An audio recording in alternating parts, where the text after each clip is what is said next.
नमस्कार दोस्तों, welcome back to my YouTube channel digital service. दोस्तों, आज इस वीडियो में हम बात करने वाले हैं एक ऐसी स्मॉल कैप कंपनी के शेयर्स के बारे में जो हर एक इन्वेस्टर के पोर्टफोलियो में होना चाहिए।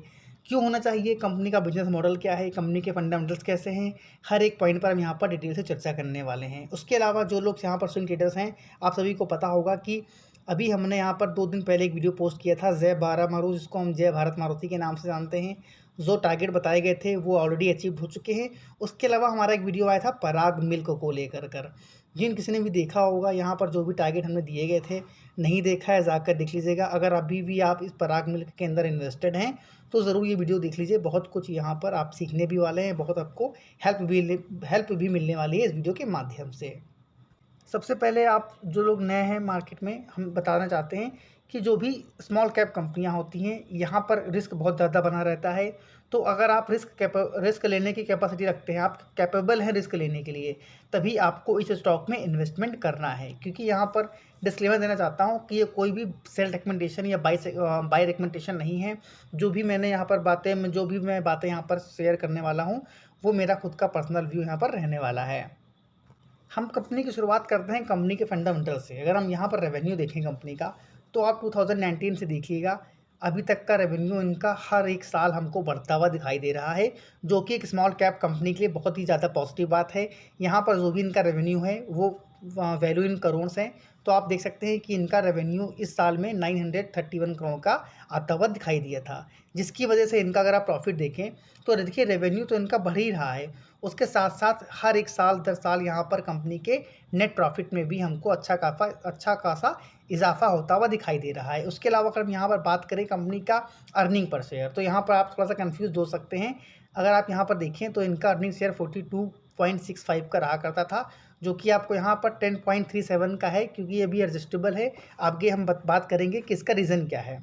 उसके अलावा अगर यहाँ पर देखें डेब्ट टू इक्विटी, तो कंपनी के ऊपर कर्ज कितना है, तो आप देखिए कंपनी हर एक साल दर साल अपने कर्ज को कम करती हुई नज़र आ रही हैं।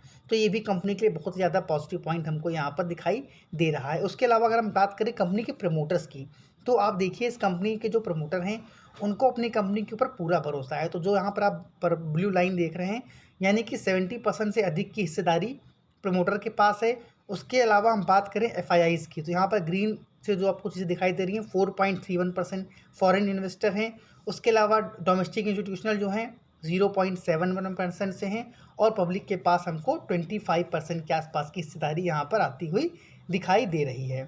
तो यहाँ पर मेजॉरिटी ऑफ शेयर्स प्रमोटर के पास हैं, यानी कंपनी के प्रमोटर को अपनी कंपनी पर पूरा भरोसा है।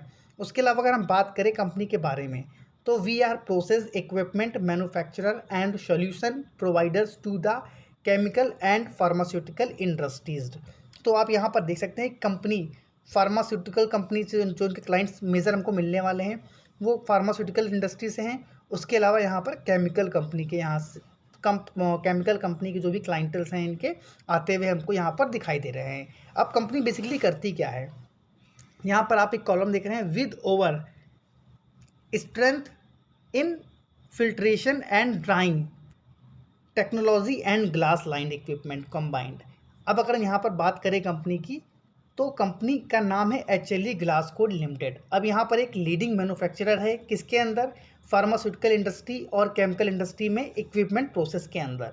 अब यहाँ पर अगर हम बात करें इनके बारे में, तो ये ग्लास लाइन इक्विपमेंट में बनाते हैं। उसके अलावा ये एक मार्केट लीडर हैं किसमें, फिल्ट्रेशन एंड डाइंग इक्विपमेंट के अंदर। उसके अलावा लीडिंग मैन्युफैक्चरर हैं ग्लास लाइन इक्विपमेंट में, जहाँ पर अगर हम बात करें तो 25% जो इनका मार्केट शेयर है वो ग्लास लाइन से आता है।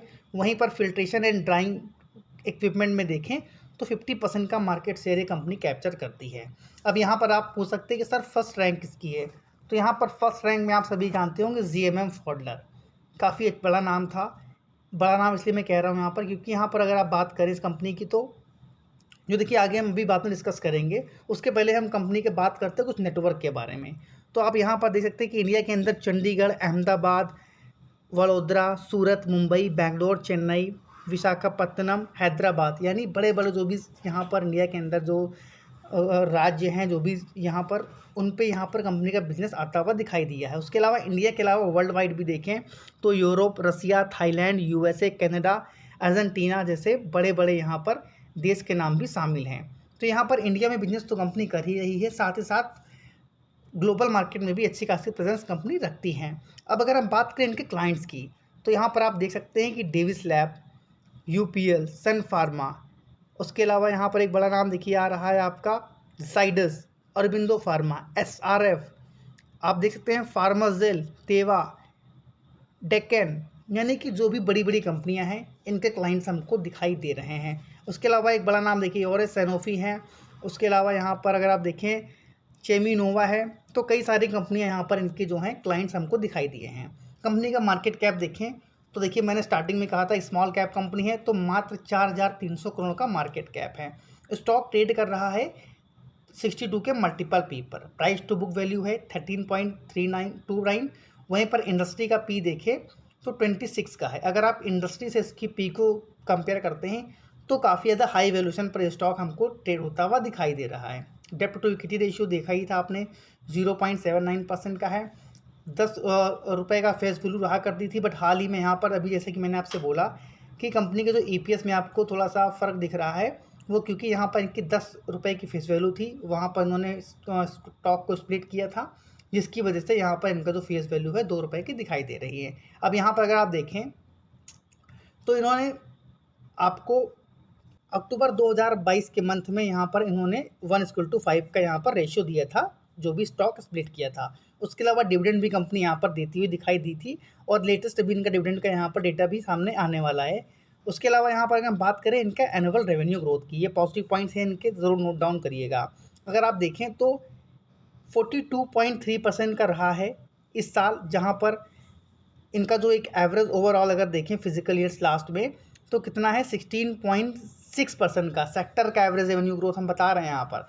तो सेक्टर्स के कंपैरिजन में अगर आप देखें तो कंपनी की परफॉर्मेंस काफ़ी अच्छी है, जिसकी वजह से सेक्टर से ज़्यादा यहाँ पर इसको वैल्यू दी जा रही है स्टॉक को। यही कारण है कि अभी भी इसकी जो आपको वैल्यूएशन दिखाई थी मैंने कि प्राइस अर्निंग रेशियो काफ़ी ज़्यादा हाईली ट्रेड कर रहा है, क्योंकि आप सभी जानते होंगे कि जिस कंपनी का बिजनेस मॉडल अच्छा होता है, स्ट्रांग होता है, वहाँ पर जो भी इन्वेस्टर होते हैं कंपनी को हर एक भाव में ख़रीदना चाहते हैं। उसके अलावा क्वार्टरली रेवेन्यू देखें तो इसमें भी हमको 19% की ग्रोथ दिखाई दी थी ईयर ऑन ईयर बेसिस के ऊपर, जो कि 301 करोड़ की आई थी। उसके अलावा सेक्टर का अगर हम एवरेज रेवेन्यू ग्रोथ देखें तो 9% का है, यानी सेक्टर के मुकाबले ये जस्ट डबल से भी ज़्यादा यहाँ पर अपने रेवेन्यू में ग्रोथ कर पा रही है, जो कि इस कंपनी के लिए बहुत ज़्यादा पॉजिटिव पॉइंट हमको आता हुआ दिखाई दिया है। उसके अलावा एनुअल नेट प्रॉफिट अगर देखें तो इसमें भी हमको 20% की जंप दिखाई दी है ईयर ऑन ईयर बेसिस के ऊपर। वहीं पर अगर इनका सेक्टर देखें तो सेक्टर का मात्र 5.6% का ही आता हुआ दिखाई दिया था। अब इतने सारे पॉजिटिव पॉइंट हैं जो कि बहुत ही रेयर होता है कि किसी कंपनी में आपको आते हुए दिखाई दिए। उसके अलावा कुछ इनके नेगेटिव पॉइंट्स हैं। नेगेटिव पॉइंट्स क्या है, जो कि क्वार्टरली जो रिजल्ट्स आए थे उसमें इनका जो रेवेन्यू रहा था आपका नेट प्रॉफिट वो 2% से थोड़ा सा फॉल हुआ था।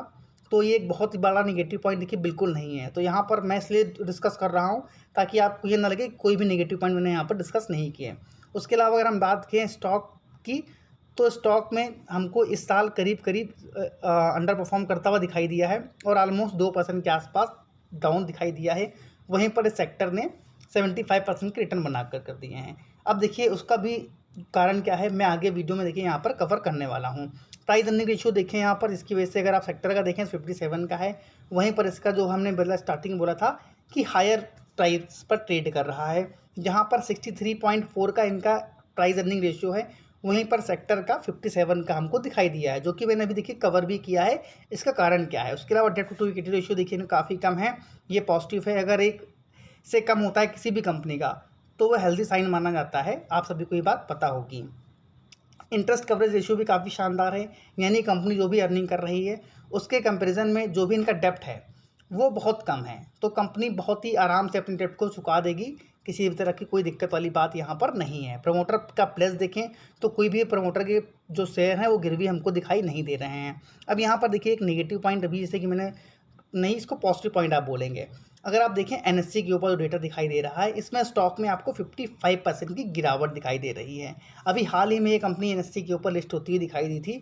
बट अगर हम बात करें बीएससी की, तो आप देख रहे हैं कि काफ़ी शानदार यहाँ पर चार्ट पैटर्न बनता हुआ हमको दिखाई दे रहा है। यानी कि कंपनी की अगर हम बात करें तो बीते कुछ सालों में कंपनी ने अपने निवेशकों को एक मल्टी बैगर रिटर्न बनाकर दिए हैं। अब इतना ऑलरेडी स्टॉक भाग चुका है कि यहाँ पर थोड़ा सा प्रॉफिट बुकिंग अगर आई है तो ये एक हेल्दी साइन है। यहाँ पर घबराना बिल्कुल नहीं है। कंपनी के बिजनेस में किसी भी तरह की कोई दिक्कत नहीं है। कंपनी का देखिए रेवेन्यू भी बढ़ रहा है, कंपनी के लगातार बेसिस पर अपनी डेट को कम कर रही है और अपने प्रॉफिट को बढ़ा रही है। तो अगर यहाँ पर प्रॉफिट बुकिंग आई है तो ये एक हेल्दी साइन है। उसके अलावा देखिए जीएमएम फुटलर की बात हमने करी थी। यहाँ पर जो मार्केट की फर्स्ट पोजीशन रखता है, यहाँ पर देखिए दिक्कत क्या आई थी। यहाँ पर 2020 में देखिए क्या हुआ था, जब स्टॉक ट्रेड कर रहा था यहाँ पर अपने हायर प्राइस के ऊपर, जब स्टॉक में करीब करीब उनको 6,900 रुपये का 52 वीक हाई लगता हुआ दिखाई दिया था। उसके बाद इन्होंने एक ओएफएस लाए थे, ऑफर फॉर सेल, कितने प्राइस पर, 3500 के प्राइस पर। तो ये बात पब्लिक को बिल्कुल समझ अच्छी नहीं लगी और ये देखिए जायज़ बात थी है भी नहीं कि अगर स्टॉक कोई ट्रेड कर रहा है मान लीजिए अपने 52 वीक हाई पर, वहाँ पर अगर आप 50% डाउन पर ओएफएस लाओगे तो कहीं ना कहीं ये इंसाफ नहीं है जो भी रिटेल निवेशक हैं उनके लिए, जिसकी वजह से इस शेयर को काफ़ी ज़्यादा नुकसान भी उठाना पड़ा है यहाँ पर। तो यहाँ पर ज़बरदस्त इस शेयर की पिटाई हुई थी। बट बाकी यहाँ पर इस कंपनी में देखिए और कोई दिक्कत नहीं है, बट मैनेजमेंट, क्योंकि आप सभी को पता है कि मैनेजमेंट थोड़ा सा, जो भी कंपनी होती हैं अगर मैनेजमेंट अच्छा है, यानी अच्छा क्या कि अगर उनको इस चीज़ का ख्याल रखना है कि अगर उनका प्राइस 10 रुपये में ट्रेड कर रहा है तो ओएफएस अगर लाना है तो मैक्सिमम 10% डिस्काउंट पे आप लाइए 9 रुपये पे। बट क्योंकि यहाँ पर 3500 रुपये पर लाए थे स्टॉक, उस समय करीब करीब 7,000 रुपये का हाई बना चुका था। तो यानी कि 50% अगर आप गिरावट में लाएंगे ओएफएस तो यहाँ पर कहीं ना कहीं नेगेटिव साइन माना जाता है किसी भी प्रमोटर के लिए। तो यहाँ पर इस स्टॉक की बात करें तो करंटली 650 रुपये के प्राइस पर ट्रेड कर रहा है। एक साल में देखिए फ्लैट ऑलमोस्ट है, लेकिन अगर यहाँ पर आप 5 साल का डेटा देखेंगे तो पिक्चर पूरी यहाँ पर चेंज है। कितने रिटर्न बना कर दिए हैं, देखिए 1800% के रिटर्न बना कर दिए हैं। अभी रिटर्न यहाँ पर और भी ज़्यादा थे, यहाँ पर करीब करीब 3600% के रिटर्न अपने निवेशकों को इन्होंने दिए थे 5 साल के अंदर, जो कि बहुत ही ज़्यादा बड़ा मल्टीबैगर ये स्टॉक साबित हुआ है। तो यहाँ पर अगर लॉन्ग टर्म में जिन्होंने स्टॉक को बाय किया था, यानी कि जिन्होंने 5 साल पहले स्टॉक को बाय किया था, वो अभी भी यहाँ पर 1800% के प्लस के रिटर्न लेकर कर बैठे हुए हैं। तो आप सभी को पता है कंपनी अच्छी है, यहाँ पर काफ़ी बड़ा रिवार्ड मिल सकता है। तो अगर आप एक रिस्की ट्रेडर्स हैं तो ज़रूर इस कंपनी के ऊपर नज़र बनाकर रखिए। कंपनी का जो बिजनेस मॉडल है आप समझ सकते हैं कि इनके जो क्लाइंट्स हैं एक केमिकल सेक्टर से बिलोंग करते हैं। तो केमिकल सेक्टर में अगर कोई भी केमिकल को ये बना रहे हैं, उसको अगर कहीं पर इनको स्टोर करना होगा तो इस तरह के प्रोडक्ट ये कंपनी बनाती है। तो समझ सकते हैं कि कितना स्ट्रॉन्ग बिजनेस यहाँ पर कंपनी का होने वाला है। तो एक बार आप लोगों से निवेदन करूंगा कि इस गिरावट में घबराना बिल्कुल नहीं है। अगर आप एक रिस्की ट्रेडर्स हैं, लॉन्ग टर्म निवेशक हैं और एक ऐसी कंपनी को अपने पोर्टफोलियो में रखना चाहते हैं जिसका बिजनेस स्ट्रॉन्ग हो, फ्यूचर ओरिएंटेड हो, तो ज़रूर इस कंपनी के ऊपर फोकस बनाकर रखिएगा। आई होप जो भी डाउट्स रहे होंगे आप सभी के स्टॉक को लेकर वो यहाँ पर क्लियर हो गए होंगे। वीडियो अच्छा लगा हो तो वीडियो को लाइक करना और दोस्तों के साथ शेयर करना बिल्कुल ना भूलें। Thank you for watching this video. जय हिंद, जय भारत।